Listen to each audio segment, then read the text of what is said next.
Hey everyone, and welcome to the channel. So in front of us is the 2023 Chevrolet Tahoe RST Duramax, finished off in black. We'll go over the MSRP once we go over all of the amazing specs and features that this three-row SUV has to offer.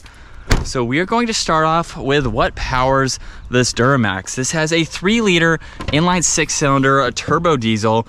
It's paired to a 10-speed automatic transmission, pumping out 277 horsepower, 460 pound-feet of torque. That power is sent to the rear wheels. However, this does have the 4-wheel drive system. It weighs in right around 5,500 pounds. It'll do 0 to 60 in just under 7 seconds with a top speed of 124. And as far as fuel economy goes, you're looking right around 15 miles per gallon in the city and 22 out on the highway. So as we move on to the exterior styling, you'll notice that the grille on this model is finished off in gloss black. The only chrome is the surround for the Chevy bow tie. Would be nice to see that blacked out, especially for the theme going on for this particular model. There's plenty of cutouts to provide a lot of cooling to that engine. This even has LED headlights, DRLs, and turn signals. And you'll notice that the DRL and turn signal surrounds the bodywork. So it's nice how that bodywork is incorporated around them. And this even gets some pretty large air inlets on both sides to help further the aerodynamics for this massive vehicle. There's parking sensors and another cutout in the lower section, and then some great lines running down the hood. This also has a camera up at the top of the windshield there for the adaptive cruise and all of that tech. Now this also has a set of 22-inch wheels with a multi-spoke design to them. There's fixed running boards. Tahoe is blacked out, as well as the body-colored side mirrors. This has a full moonroof, blacked out roof racks. All of the window trim is blacked out too. So you can see where I would say the Chevy bow tie needs to be blacked out. And then we have some accent color for the wheels. Now for the rear, this has a body-colored spoiler with the integrated brake light. Wiper blade is up top. This has a backup camera, no LED taillights, however. All of the parking sensors. There's some plastic in the bumper, and you can remove the middle section there to expose the hitch, where this can tow almost 8,000 pounds. Very impressive, especially having the diesel engine, which let's go ahead and take a listen to. So if I lock the vehicle and double tap on this, it fires right up. Really good for a diesel, of course, to have it warmed up and ready to go. If you hold on this button, it will shut off. So that's nice if you need to do that. Now there's also 2 other buttons on here for the rear liftgate. It is power operated, although the glass is manual. You can pop the glass or just push the button over here to unlatch that. Where if you have some smaller items, you can quickly gain access to the back storage there. You can use the button on the key fob again, or up underneath there is an electronic release that you can push. So this is a 3-row SUV with the 3rd row currently up. Look at the amount of space that is offered. You could have this packed full of people and pack all of your items. A little bit of storage space underneath, mainly for some tool kits. You could probably fit the rear cover in here when you are not using that. So that would slide in right here. There's some hooks on both sides, even a 3-prong outlet so you can use it as needed.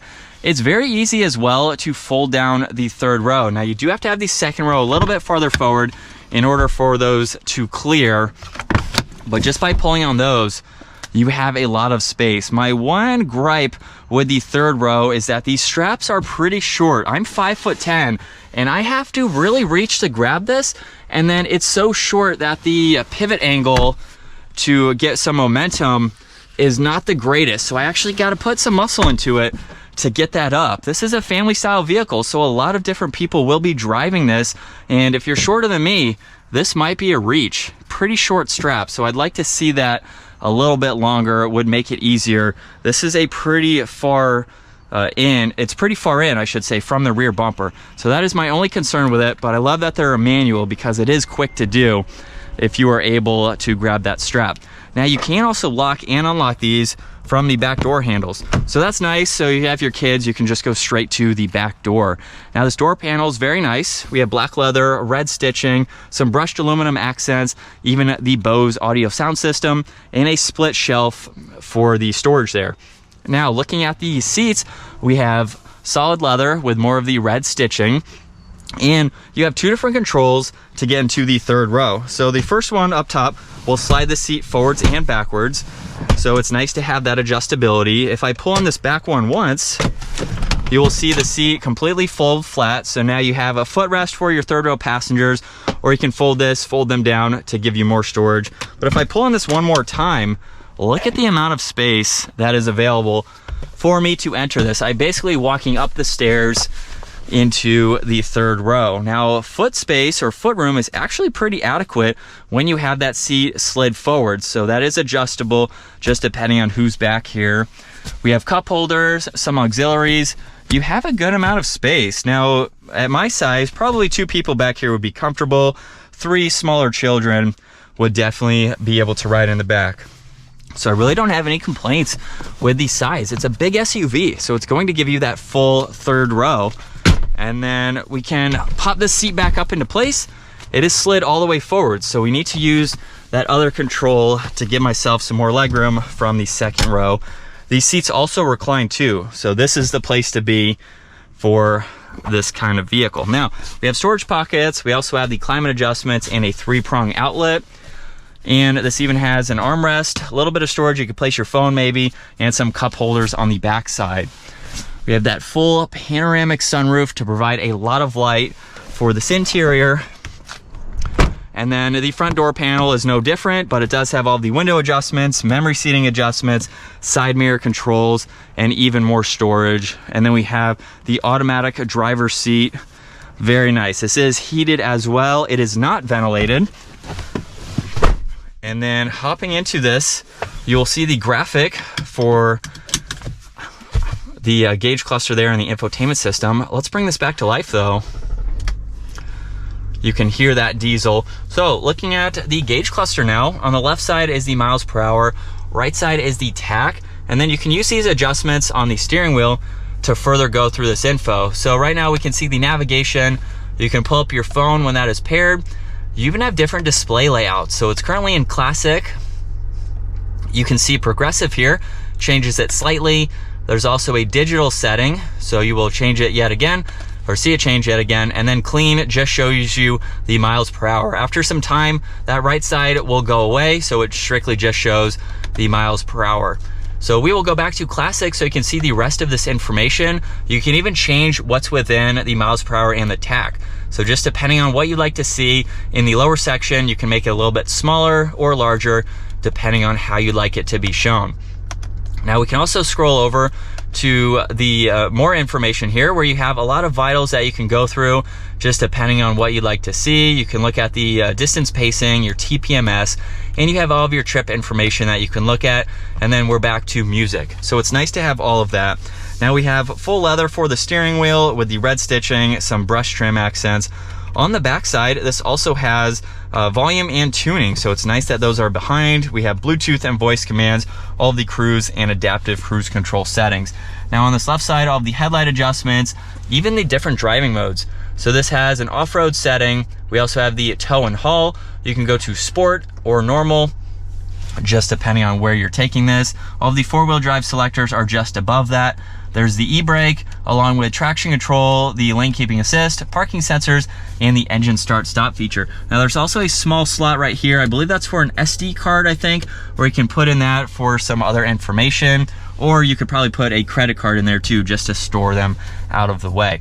Now there's one more air vent. We have more stitching for the dash, and right in the middle with this touchscreen system, you have a lot of icons that you can go through. The home screen here is split, where you have Google Maps and audio on one side, and then we have a lot more icons that you can go through, just depending on what you need to see and what you need to get through. There are shortcuts that you can set up as well over on this left side, so you can further get to your phone, get to the navigation, or even pull up your music as needed. So it's very helpful to have all those shortcuts, of course. And let's go ahead and take a look at the backup camera. You have the same angle, you get two different sets of guidelines depending on what you are using. And in order to put this into reverse, you simply just pull on the R right there, you push on neutral, pull for drive. There's also a low range where you can shift. So if you are towing, you need to hold the gear, you can do that as needed. And then park is up at the top.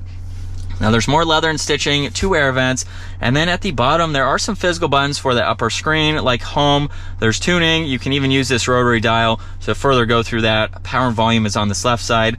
All of the climates are nicely laid out with the fan speed, temperature dials, and where you'd like the air to go. And like I mentioned, these are heated, so there's those controls. There's even the rear climate adjustments. So if you have small children in the back, you can quickly adjust this from the front seat for them, which is nice. There's some auxiliaries down below with the wireless charging pad. 2 cup holders are just behind that. And what I love about the armrest is you can place your phone right in the middle. It's not going to move or go anywhere. So you can have that easily accessible. And there's a ton of space in the center armrest area. So you have a lot of room along with the glove box to fit in a lot of items. Up top, we have the adjustments for that sunshade along with the sunroof, the lift gate, which you can turn off if you'd like to. There's all the OnStar controls too, and a good amount of visibility. This is a massive SUV, but it's actually pretty easy to see all around. But now let's go ahead and get this out on the road. And for its size, I haven't had any issues with maneuverability. It's a big vehicle, but it's also maneuverable and manageable at the same time. If you're buying this, you know you are buying a large vehicle, so you kind of know what to expect with it.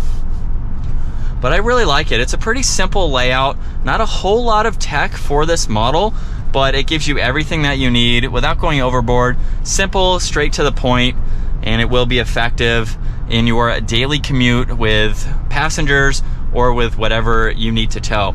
So right around 70 grand. I think you get a lot for it, especially when you compare it to the Cadillac Escalade, which is going to cost more for the same version. So obviously trim level for trim level, it might be very similar. But if you want a lot of this tech, you want even more features, that is going to be a lot more pricey. So when you look at that and you compare to the Tahoe, it seems like a bargain for the items and all of the materials that you have. So let's give it another mile acceleration. And light on the throttle. This thing moves. Plenty of torque to get this up in that lower range. But I really like it. I think it's a good option for the size and what it has to offer. But I think that's going to wrap it up for this walk-around review and test drive behind the wheel of the 2023 Chevrolet Tahoe RST Duramax. Once again, huge shout out to Carolina Auto Direct for providing this for me today. Check out their website. Also give the video a huge thumbs up if you enjoyed it, and smash that subscribe button so you don't miss out on our daily uploads. And I will see you all in the next video.